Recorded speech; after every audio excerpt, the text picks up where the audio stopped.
Did I just find the best budget server rack batteries on the market? These server rack batteries are from TechEx, and they were kind enough to send them out for me to test in preparation for a big project I've got on the horizon. So our goal today is to test them and see if they are worthy to be part of my big project coming up here. Let's get these two boxes opened up. We've got a packet of documentation. We've got an Ethernet cable. We've got a short Ethernet cable, a grounding wire, and a couple of screws. Now this is awesome. Look how long these cables are. This is fantastic. And you might be able to see there that they are 4-gauge, 200-degree-Celsius cables. We've got ring terminals on one end, and then these really nice push-to-connect type connectors on the other end. When I say the included cables are long, I mean it. He's like 61 inches long. We've got parallel cables as well. And they've got a whole slew of metal brackets. And here's the server rack battery itself. Check out how huge these handles are. I've got another server rack battery over here, and this has got the folding style of handle, which I guess is fine in certain scenarios, but just check out the thickness difference between this handle and this one. This is a 125 amp DC rated circuit breaker. The screen is not touch screen. We've got to use the little buttons here to navigate it. So if we go ahead and go to pack info, it's going to tell us our voltage and current. Go down here to capacity. It's going to tell us that we have a 47% state of charge. We also have a nice cycle counter. Coming down here to temperature. This gives us all 4 temperature readings from the 4 temperature sensors inside the pack. So that's everything in pack info. Coming down to pack status. We're currently in standby. Pro count. OVP would be over voltage protection. UVP would be under voltage protection. And I'm not 100% sure what the POVP and the PUVP means. We'll go down here to Pro Status, and if there's anything active here, it will show up here in Pro Status. This tells us the charging is turned on and discharging is turned on. That's everything in Pack Status. Pack Parameters, I presume is what that means. We are not able to access that setting. Pack Set, and here we can change our RS-485 and CAN bus protocols. CAN bus, we have Pylon, Growatt, Voltronic, Lux Power, DI, INVT, SRNE, HNJD, SVC, OLU, VMII, Seiko. See what CAN bus we have. Pylon, Victron, Goodwee, Growatt, Lux Power, DI, Sofar, Jinlong, SMA, Must, OLU, VMII again. It is rated to 6,000 cycles. Lithium iron phosphate chemistry, and then they recommend your charge and discharge current be around 50 amps. However, it is rated up to 100 amps both directions. Then when it comes to stacking multiple batteries, you can do them obviously in a server rack cabinet, and you'd use these little metal ears for that installation. Otherwise, you can actually just stack them on top of each other, and you'll use these brackets for that. And then there is app control for this, so let me look at that with you quick. State of charge, estimated capacity remaining, if we're allowed to charge and discharge, if we have a protection in place, if we have the balancer going, we have our total voltage, our total current, our power in or out in watts, we have our high voltage cell, our low voltage cell, and what our voltage differential is. Then we have our average voltage and our cycle counter. There's all of our temperatures right here. And we can see all the individual cell voltages right here. There's no way to go to control. If we come down here to history, we have a graph, historical data. Going to parameter right here allows us to simply change the name of the battery, and you can password protect, logging in. So it's pretty bare bones, but nice and straightforward as well. Let's open one of these up and see what's inside. All right, ready for the big reveal? That was anticlimactic. All right, take 2. Ta-da! Dang you guys, these quote-unquote budget batteries just keep getting better and better and better. So starting down here with the cells, a couple of things immediately jump out at me. One, notice the little humps in the bus bars. So that way they can expand and contract a little bit as needed. I'm also noticing though that it is very well compressed, but also has foam and that epoxy board all the way around the entire pack. The other thing that immediately jumped out at me is look how clean this thing is. I mean, look at this. The balance leads are all in a tight bundle right here, and they just pull out the leads that need to go where they need to go. And then they run them underneath these reinforcing metal members, right? Check out how crazy they went on zip tie, zip tie, zip tie, zip tie, zip tie, zip tie. And that's not just this side. Every single side is just cable managed to the max. And so when you look at this, you can't even hardly see the cables because they're underneath this lip. And they just simply run the balance lead out where it needs to go. Very clean, very nice. And then notice that the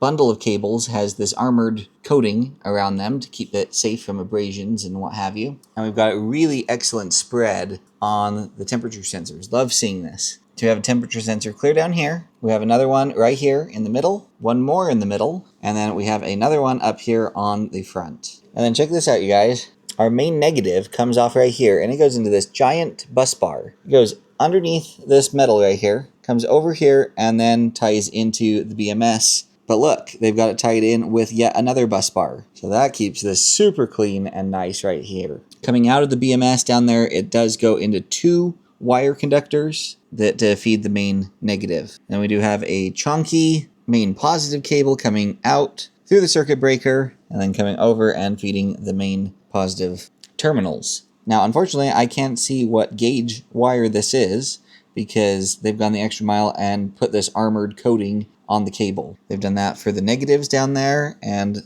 even though short run out of the breaker over to the terminals, they've armored that as well. So I love to see that. Just going off of feel right here, it can't be any bigger than 6 gauge. And then speaking of cable management, look, they've zip tied very nicely all the excess cable right down in here that feeds, the screen, the communication ports, the on-off switch. It's all in this nice little tidy bundle zip tied together. There is no movement hardly at all in that. It's like suspended in midair right in the middle of this space. And last but certainly not least is this massive BMS. It's almost the full width of the case, not quite. Also take note that we have gobs of glue as well as little marker marks on every single screw. So that is our QC going through and making sure that everything has been torqued and then glued down so it does not come loose. Oh, and guys, I almost missed this. Look at this right down here. We have a fire extinguisher in this cabinet. Now that's a premium feature that you don't usually get. I gotta give this battery build an absolute A+. I really don't see anything in this to complain about. We've got metal spacing the cells on all sides. So even if there was a crushing force or something placed on this, you've got a little buffer before you hit the cells. I am genuinely very impressed with this. This is the kind of build that you'd expect a UL certification on. It unfortunately does not have any UL certifications, at least that I could see, but it's got all the components necessary for that. The fancy terminals, the fire extinguisher, some of these very safety-oriented things. Let's do a battery capacity test on these server rack batteries from TechEx. You can see we're at a 100% state of charge on both batteries. Right over here, going into the inverter, I've got the Victron Smart Shunt, and that will be what's metering the power. And you can see I have zeroed everything out here in its history. And looky there, 200 glorious amp hours. So we pulled full advertised capacity on both of these server rack batteries. Voltage is currently sitting at 44, so we don't have very much left, but I'm going to let this run for just a second longer and we'll see how far over we can go. Okay, we have the death beep coming from the inverter now.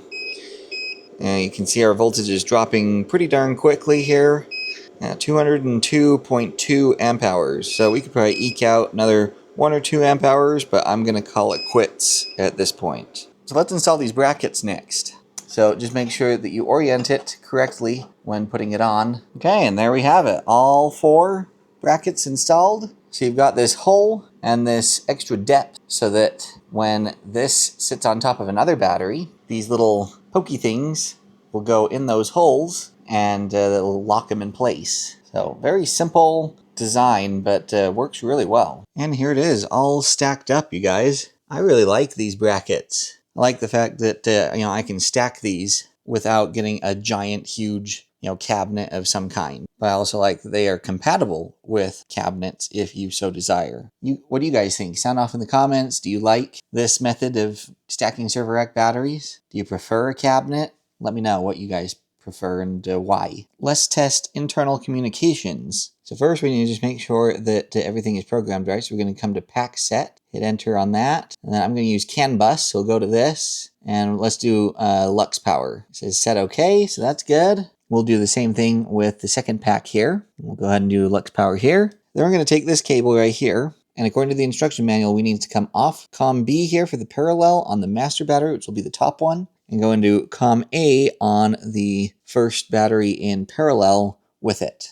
I've just grabbed the communication wire that is going up into the CAN bus port in the inverter and just spliced it to the cable that came with the TechEx server rack batteries here. Let's go ahead and power them down, and then we will go ahead and connect our CAN bus. So next here in the manual, we have all the addressing on the dip switches available. I want to try this first, the method 1. It says to set all pack dip switches to off. So you can see our master battery has all the switches down in the off position, and same thing down here. And it says to connect from COM B to COM A, and it will have automatic addressing function. And that's what we've done, COM B down to COM A. And then it says there's a special sequence we need to power the batteries on with. And that's starting with the battery furthest away, working your way towards the master battery. So let's go ahead and power this up first. We will let it boot up. Okay, it has fully booted up. So now let's go ahead and boot up